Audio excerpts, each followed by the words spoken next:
सभी को नमस्कार। कक्षा 10वीं गणित देख रहे हैं। परीक्षा की कक्षा की दृष्टि से महत्वपूर्ण सवालों को देख रहे हैं। अध्याय 5 है ये समांतर श्रेणी। अंक योजना में 5 अंक का अध्याय है। 5 अंक में से हो सकता है 5 अंकों में से हो सकता है 1 अंक वाले 2 आए, 1 3 नंबर का जाए, हो सकता है ऑब्जेक्टिव 3 आ जाए, 2 नंबर का जाए। इन्हीं संभावनाओं को लेकर के हम सवाल कर रहे थे। पहला दे रखा था समांतर श्रेणी किसे कहते हैं, परिभाषा दी तो हम कहेंगे संख्याओं की ऐसी सूची जिसमें प्रत्येक अगला पद अपने पिछले पद में एक निश्चित संख्या जोड़ने पर प्राप्त होता हो, समांतर श्रेणी कहलाती है। वो जो निश्चित संख्या रहती है उसे हम सार्वंतर कहते हैं। ठीक है, लिखते जाएंगे हम। क्वेश्चन नंबर 1 का हमारा और 1 का पहला था हमारा, लिखेंगे संख्याओं की ऐसी सूची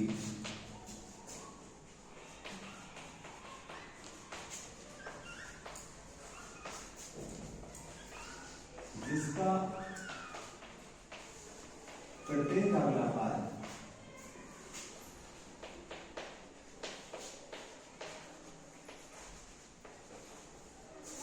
अपने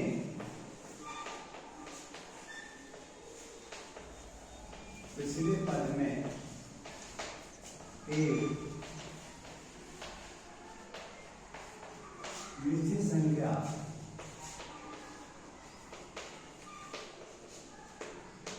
जोड़ने पर प्राप्त होता है, समांतर श्रेणी कहलाती है।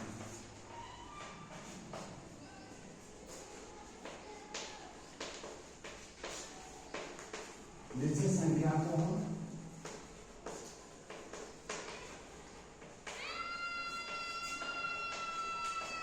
सार्वंतर कहते हैं।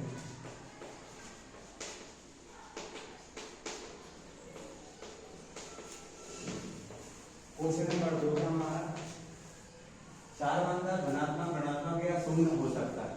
जो सार्वंतर होता है वो पॉजिटिव, नेगेटिव, जीरो हो सकता है। एक फैक्टर गणित का सत्य समझ में आ सकता है। ये स्टेटमेंट लिखा आएगा तो आप क्या कहोगे, सत्य है। तीसरा क्वेश्चन था हमारा एबी का व्यापक रूप लिखिए। एबी मतलब अर्थमेटिक प्रोग्रेशन, समांतर श्रेणी को अपन अंग्रेजी में कहते हैं। इसका हमें व्यापक रूप लिखना है। मान लीजिए कि हमारा श्रेणी का प्रथम पद ए हो, सार्वंतर डी हो, तब उसका व्यापक रूप क्या होता है, ए प्लस डी, ए प्लस 2d, ए प्लस 3d। इस टाइप से बात होती है, जहां लिखेंगे आप ए प्रथम पद है और डी क्या है अपना सार्वंतर। क्वेश्चन नंबर 4 आता है हमारा। 4 क्या था, ये भी 3/2, 1/2, ऋण 1/2 के लिए सार्वंतर लिखिए। और इंपॉर्टेंट परीक्षा आते रहता है। सार्वंतर क्या होता है, अगले पद में पिछला पद घटाते हैं। तो अगला पद क्या है, 1/2 है, पिछला क्या है हमारा 3/2 है, तो घटाएंगे। इस समय से इसको घटाएंगे, इस समय से इसको घटाएंगे। तो हम देखते हैं दोनों के हर मान हर एक बार लिखेंगे। जब हर समान है तो हम क्या कहेंगे, ऊपर की बात वही की वही आती है। अब यहाँ देखो कि ऋण 3 में से घटाएंगे ऋण 2/2, तो ये ऋण 1 है। इसका जो आंसर होगा ऋण 1 करके होगा। किसी रूप में देखने को मिलता है, 5 रूपों में किसी भी रूप में देखने को मिलता है। अगला आता है हमारा 5वां क्या था हमारा, प्रथम पद दी था सार्वंतर डी वाली एबी का एन पद का सूत्र लिखिए। है ना, किसी एबी का एन पद का सूत्र क्या होता है वो लिखना है। यहाँ पे परीक्षा में कई बार आता है ये। तो हम लिखेंगे यहाँ ए एन बराबर a plus n minus 1 into d. ये किसी भी एबी के एन के पद ज्ञात करने का सूत्र होता है, जो परीक्षा में लिखने करने को आता है, तो सवाल भी आते हैं। अब आता है हमारा 6वां, एबी के एन पदों के योगफल का सूत्र लिखिए। ये 6वां देखिए आप, योगफल का सूत्र इसी टाइप से रहता है। पहले इस बात को लिख लीजिए आप, a plus n minus 1 into d. आप क्या करेंगे, ये किसके बराबर है, एस एन के बराबर। यहाँ 2 लगाएंगे, यहाँ n/2 लिखेंगे। इस सूत्र से ही बनाया है हमने याद रखने के लिए। पहले इसको पूरा लिख लो, एक के बाजू में 2 लगा दो, यहाँ n/2 कर दो। ठीक है, अगला वाला प्रथम n धन पूर्णांकों का योग Sn बराबर n धन 1/2 होता है। ये स्टेटमेंट दिया है, ये सत्य है। सत्य आपको Sn बराबर n धन 1/2 याद रखना है। प्रथम n धन पूर्णांकों का योग Sn बराबर n धन 1/2 होता है। इस साथ पे करते ना, इंपॉर्टेंट बात है ये। हमारा कौन सा था? 7वां था, पहले का 7वां था, ये 7 है। 8वां नहीं थी, 8वां क्या था हमारा? एबीसी क्या? एबी में दिए है बी बराबर इधर सी बटे 2 होता है, ये भी सत्य है, इंपॉर्टेंट कई बार आया है। एबीसी एबी में दिए हैं तो रिलेशन होता है बी बराबर इधर सी बटे 2, तो ये भी हमारा सत्य है। इसके बाद हम बात करते हैं 9वां देखते हैं। एबी दे रखी 10 7 4 का 30वां पद, इनमें से को बड़ा इंपॉर्टेंट परीक्षा में आते रहता है, पुस्तक के सवाल है। 10 7 4 का 30वां पद क्या होगा? विकल्प 4 दे रखे तो कोई ना कोई होगा, तो हम याद नहीं करेंगे कैसे निकलता है उसको देखते हैं। तो हमें सीरीज क्या दे रखी थी? 10 7 4 स्टार्ट दे रखी, 30वां पद ज्ञात करना था, हम जानते थे an बराबर a plus n minus 1 into d होता है। ऑब्जेक्टिव है, हमें निकालना पड़ेगा, तो हम देख रहे हैं प्रथम पद तो 10 दे रखा था और हमें 30वां पद ज्ञात करना, इनका मान 30 दे रखा था। रेडी, d निकालेंगे तो 7 में से हम 10 कम करेंगे तो रेडी बचेगा ये d का मान, तो यहाँ 10 रहेगा। ये d का मान कितना निकाला हमने? -3 निकाला, नहीं -3 आना चाहिए। यहाँ घटाएंगे हम तो 29 बचेंगे, गुण दे रहे हैं 10, यहाँ गुणा करेंगे, धन ऋण करेंगे हो जाएगा 29 का 30 करेंगे 87 आएगा, घटाने के बाद 77 ऋण का आएगा। तो इनमें से कौन सा सही होगा हमारा? -77 कौन से नंबर पे लिखा है? सी वाले में लिखा है, ये इसका आंसर होगा। ठीक है, जब बार बार आते रहता है एग्जाम में, कभी कभी संख्या चेंज कर देते, 30 के स्थान पर 10 15 20 कुछ भी लिख सकते हैं, लेकिन करने का तरीका यही रहता है। अगला क्वेश्चन देखेंगे आप, कौन सा वाला? 10वां क्वेश्चन था। 10वां क्वेश्चन क्या था? इसमें -3 -1/2 इसका है 11वां पद, ये भी ऐसे ही आएगा, ये भी ऐसे करेंगे हम। तो हम देखते हैं, हम जानते हैं Sn बराबर a plus n minus 1 into d होता था। अब यहाँ पर देखो प्रथम पद तो ऋण 3 दिया है, n का मान 11 दिए, 11 ऋण 1 और d का मान निकालने के लिए क्या करते थे हम? अगले पद में से पिछला पद घटता था, ऐसा अगले पद में से जब घटा देते हैं लगभग का माइनस का तो ऋण 1 ऋण का धन बन जाएगा और ये 3 नीचे हो जाएगा, 6 में से 1 है 5 तो 5/2 d का मान होगा, यहाँ 5/2 रख देंगे हम, ऋण 3 धन 11 से 10 बचा गुण 5/2 करेंगे, 2 एकम 2 2 पंजे 10 ऋण 3 और 5 पंजे 25 25 में से 3 कम करेंगे 22 बचेगा। तो इससे जो आंसर होगा वो बी वाला 22 सही होगा। इस टाइप से कोई ना कोई एक क्वेश्चन मिलता ही है, संख्या चेंज कर सकते हैं लेकिन करने की विधि यही रहती है। मैंने अभी 2 बार देखे, सवालों में वर्णात्मक भी 2 या 3 नंबर में सवाल पूछ सकते हैं, अगला साल हो सकता है ये टाइप का क्वेश्चन हो। अभी हम देखने जा रहे हैं क्वेश्चन नंबर हमारा 2 था, एबी दे रखी है, एबी दे रखी दूसरे में कौन सी है? 2 7 12 का 10वां पद ज्ञात करना, कौन सी वाली है? क्वेश्चन नंबर 2 है हमारा, और इसमें हमें दे रखा था 2 7 12, इसका हमें कौन सा पद ज्ञात करना है? 10वां पद, ये 10वां पद ज्ञात करना। हम जानते हैं en बराबर a plus n minus 1 into d होता है, ये फार्मूला फिर लिख दिया हमने। अब हमें a की आवश्यकता है, ये प्रथम पद होता है, ये प्रथम पद हमारे पास प्रथम पद दे रखा है 2, सही है, सबको समझ आना चाहिए। तो n का मान 10वां पद निकाला, n का मान 10, 10वां पद को n का मान 10 दे रखा है। अब इसके बाद होता है d होता है सारवांतर, सारवांतर क्या होता है? अगले पद में पिछला पद घटता है, 7 में 2 कम करेंगे 5 आए, बस सवाल करना है। ये फार्मूला लिखा है हमारे पहले से, a का मान कितना था हमारे पास? 2 था, डन। n का मान कितना हमारे पास? 10 ऋण 1 और d का मान कितना है? 5, 2 10 में से 9 बचेगा, गुण 5, पुस्तक में तो यहाँ गुणा है, तो क्या करेंगे 2 9 बना 45 और 45 और 2 कितना हुआ? 47। चाहो तो आप इसको ये 10 कह सकते हो, मैं 10 का ज्ञात किया, यही आपका आंसर होगा। ठीक है,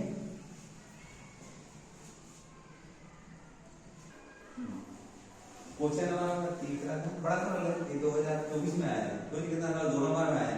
क्या कह रहा है?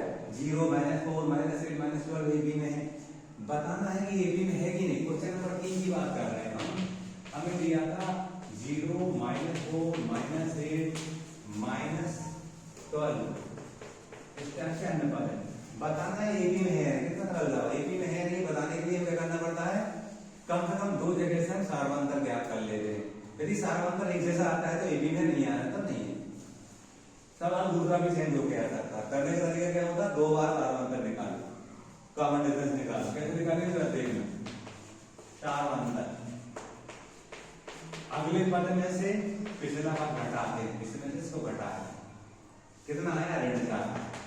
सही है। एक बार और निकालते हैं, एक बार और निकालने के लिए 4 अंतर,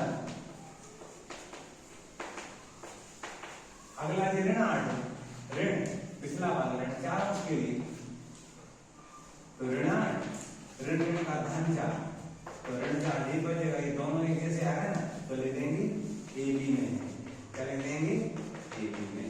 इतना सरल सवाल 2 नंबर देखने को मिला था। क्वेश्चन नंबर 4, 2 अंकों वाली कितनी संख्या 3 से विभाजित। हमें माना 2 अंकों वाली संख्या 10 से शुरू होकर 99 तक जाती है। 10 के पहले 9 आता है, 1 अंक हो जाएगा, और 99 में 100 आता 3 अंक हो जाएंगे। तो हमें 3 के पहाड़े में आने वाली संख्याएं लिखना है, कौन सी वाली, जो 2 अंक की हो। जैसे पहले संख्या होगी हमारी 12, 3 को 12, 3 5 15, 3 3 18। ऐसे लास्ट वाली क्या होगी, 99। कह रहे हैं कि 2 अंकों वाली कितनी संख्या 3 से विभाज्य होगी। 2 अंकों वाली कितनी संख्या होगी जिनमें 3 का भाग पूरी बार जाता है। तो हमें पहली संख्या लिखनी, दूसरी, तीसरी लिखनी और लास्ट वाली लिखनी। हम जानते हैं जब लास्ट वाली संख्या दी होती है तो जो सूत्र होता था हमारा a + n - 1 × b, उसको हम l के बराबर लिखते थे जब लास्ट टर्म दी रहती है। लास्ट टर्म दी है तो हम l a n को l में चेंज कर देते हैं। और हम जानते हैं हमें इसमें n निकालना है कि कितनी संख्याएं होंगी। तो प्रथम पद तो हमें दिख रहा है, a का मान कितना हमारे पास 12 है, ये 12 सही है। फिर n की बात करते हैं तो हमें निकालना, क्वेश्चन मार्क लगा दिया। d हम निकालना है, तो कैसे, अगले में कितना पद घटाएं, 15 में 12 घटाएं, कितना बच जाती है, ठीक है। और है लास्ट टर्म में 99 दे रखी है। हमने प्रश्न का विश्लेषण दिया, क्या क्या दिया वो लिख लिया, क्या करना तो क्वेश्चन मार्क लगा दिया। अब ये रख रहे हैं यहाँ पर l का मान 99 है, a का मान कितना हमारे पास 12, n हमें निकालना है, और d का मान कितना दिया 3, कोई निशान नहीं दिया, गुणा का मान लेंगे, ठीक है। अगले पद में ये 99 इधर आए तो ऋण 12, यहाँ n × 1 गुणित 3, काम करेंगे हम, 9 में से 2 गए 7 और 9 में से 1 गया, सही है। ये क्या था, n × 1 गुणित 3, काटेंगे 3 × 1 3, ये जो काटेंगे 3 × 2 = 6 और 3 अंदर तक 29 बार कट गए, यानी ये यहाँ यदि बराबर लगा है पड़ जाते हैं। 29 यही बार है हमारा, इस ऋण को इधर लाएंगे तो धन बराबर है, तो n बराबर 30 आ गया। ये हमारा आंसर होगा कि ऐसे 30 बार होंगे हमारे, ठीक है। अगला क्वेश्चन नंबर 5, किसी एपी का 17वां पद उसके 10वें पद से 7 अधिक है। 17वां पद 10वें से 7 अधिक है, हमें 60 अंतर निकालना है। तो क्वेश्चन नंबर 5 लिखा हमने, 17वां पद, ये 17 लिख लिए, कौन से पद से, देखो वहां पर, तो आप 10वें पद से 7 लिखा ना, 7 अधिक है, सही है। 17 में दिया है, 17वां पद 10वें पद से 7 अधिक है, 17वां पद 10वें पद से 7 अधिक। अब 17 पद मतलब हम जानते हैं, इसको लिखते थे हम a धन 16d, इसको लिखते थे हम a धन 9d, इससे ये कम लिखना पड़ता ना d, यहाँ पर जी वाले a से जी वाला a कैंसिल हो जाएगा, बहुत ही कोई सवाल है। 16d नहीं रहेंगे, इसको लगाएगा ऋण 9d बराबर 7, घटाएंगे हम, 16 में से 9 में 7, 7d बराबर 7, d बराबर 7/7, तो d बराबर 7 गुणा करेगा तो भाग किया था 1 आ गया, यही आंसर होगा। हमें 7 मान कर ही जो क्या करना था। क्वेश्चन नंबर हमारा अगला है, अगला मतलब हमारा छठवां, एपी निर्धारित कीजिए। हमें एपी बनाना है, एपी बनाना है। दिया क्या है, दिया है हमें तीसरा पद 5, तीसरा पद 5 है, मतलब A3 बराबर 5 दिया है, सही है। और दिया है हमें 7 का पद 9 है, यानी A7 बराबर 9 दिया है, सही है। ये क्वेश्चन नंबर हमारा छठवां था।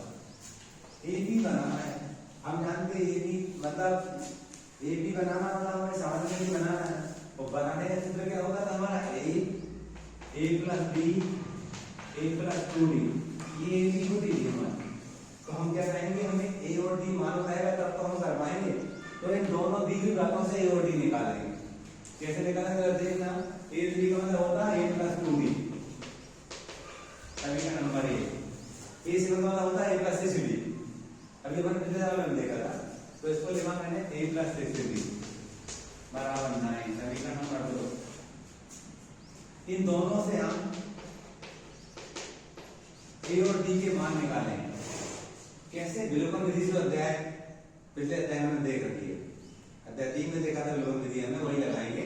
तो यहाँ घटाने में लिखेंगे हम, तो ये ऋण हो जाएगा, ये ऋण हो जाएगा, ये ऋण, ये तो कैंसिल होगा, ठीक है। यहाँ हटाएंगे तो 6 में से 2 का 4 ऋण के 4 है, यहाँ पर ऋण 4, ऋण से ऋण कट गए, यहाँ d बराबर 1 है, 4 से 4 कट देंगे, 4 का 4 होगा। इस मान को वहां रख लेंगे समीकरण 1 में, समीकरण 1 में d बराबर 1 रखने का, एक क्या था a प्लस 2d बराबर 5, इसमें d के स्थान पर 1 रखेंगे, तो a ऋण 2 बराबर 5, a बराबर 5 ऋण 2, a बराबर 3 है, ठीक है।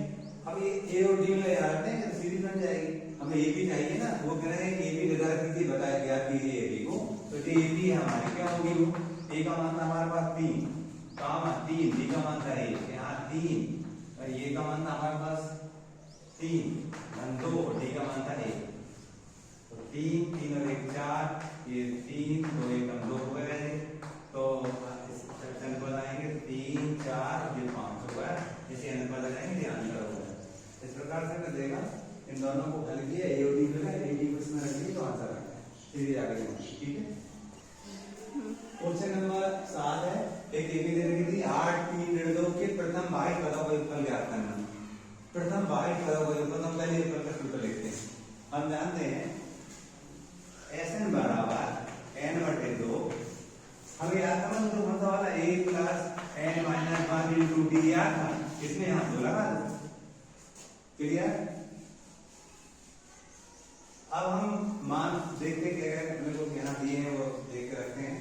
अब यहाँ बाई पदों को ऊपर क्या करना है, n का मान हमें 22 दिया है, सही है। एक प्रथम पद हमें 8 दिया है, सही है। फिर d आया, d क्या था, 3 में से 8 कम करेंगे तो ऋण 5 आएगा। अगले में से पिछला पद कम करते हैं, आगे हम चलते हैं तो यहाँ लिखेंगे 22 बटे 2, n का मान 22 है, 2 a का मान कितना था 8, धन n का मान कितना था 22 ऋण 1, और d का मान कितना हमारे पास ऋण 5। देखिए सिंपलीफिकेशन करेंगे। अगले पद में ये काटेंगे तो 11 है, 8 दूनी 16, धन 22 में से हम 1 कम करेंगे, 21 बचेंगे, इसमें गुणा करेंगे किसका, ऋण 5, 11 16 आया हमारा, यहाँ गुणा करेंगे तो धन ऋण का ऋण, 5 एकम 5, 5 दूनी 10, 105 है। अब क्या करेंगे, ऋण के 105 में से हम धन के 16 कम करेंगे, तो यहाँ 15 का 6 गए 9, यहाँ 9 बचेंगे, 9 बचे 11, 89 माइनस 7, 11 गुणित 89 ऋण की गुणा करेंगे हम, 11 में 99 के 9 आता है 9, 88 और 9 97 माइनस क्या है, हमारा आंसर होगा।